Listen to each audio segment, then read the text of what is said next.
Welcome to The Explainer. So today we're going to dig into a really radical idea, one that's all about wealth, charity, and what it truly means to leave a legacy. It's a philosophy that really challenges one of our most celebrated acts of generosity. You know the story, right? We've all heard it. An elderly person works their entire life, pinches every penny, and then, in one final amazing gesture, donates their whole fortune to a good cause. I mean, it seems like the most noble thing you could possibly do. The peak of selflessness, right? But what if, and this is a big what if that's fundamentally the wrong move? Okay, let's get into it. All right, so first up, let's really break down this idea. Why would something that seems so good actually be seen as, well, a huge mistake? See, the argument goes like this. When a huge sum of money is just handed over, it almost always ends in a really disappointing way. And what's really kind of crazy here is just how fast everything falls apart. The money gets wasted, the original intent gets lost in red tape, and pretty soon the name behind that generous act, it just fades away. The potential is just gone.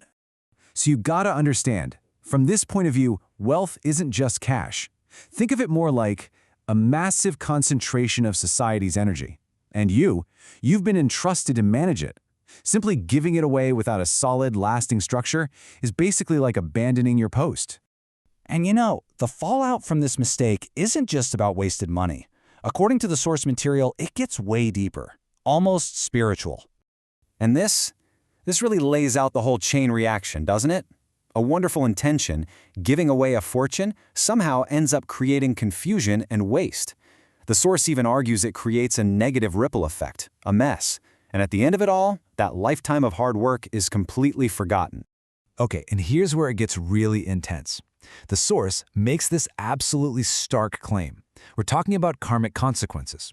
The idea is that the trouble created by misusing that money actually attaches to the donor's spirit, keeping it from finding peace because the energy they were in charge of was sent down the wrong path. Okay, so if just handing over the cash is a big no-no, then what's the right way to do it? Let's look at a different model. Think about it. On one hand, you have that philanthropist we just talked about, completely forgotten. On the other hand, you have Alfred Nobel. His name is everywhere, more than a century later. Why? What was the difference? He didn't just give his money away. He built a self-powering engine for progress, a foundation designed to fuel innovation forever. Right, so here's the absolute key. The goal isn't just to spend the money. It's to build a system, a structure that keeps generating new ideas, new content, new solutions long, long after you're gone. That's how you make a legacy that actually lasts. And this idea, it doesn't just stop with systems. It goes even further, into people. It basically turns the whole concept of inheritance on its head. I love this metaphor from the source. It says the truly wealthy aren't owners, they're warehouse keepers. Your job isn't to own the stuff in the warehouse. Your main job, your primary role, is to find the absolute best person to take over when you're gone. And you get this really cool image of what these keepers are like. They're not on yachts, they're, billionaires in sneakers walking through a park, just watching, listening, talking to people. So what are they looking for in all these conversations? They're not trying to find someone to give a handout to. No way. They are looking for a disciple. And this is why, according to this philosophy, these founders can seem so tough on their own kids.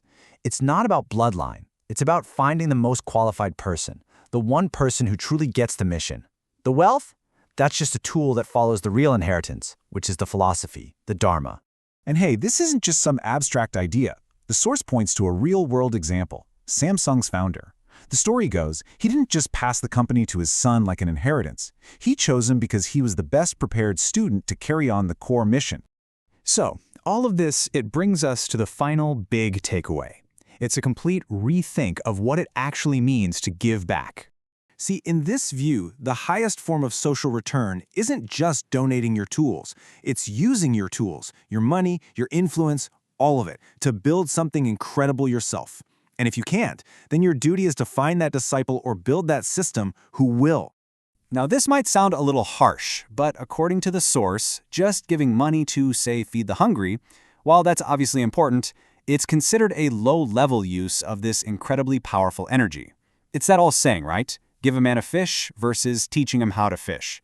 The real goal is to create whole new paradigms that could solve the problem of hunger systemically, for good.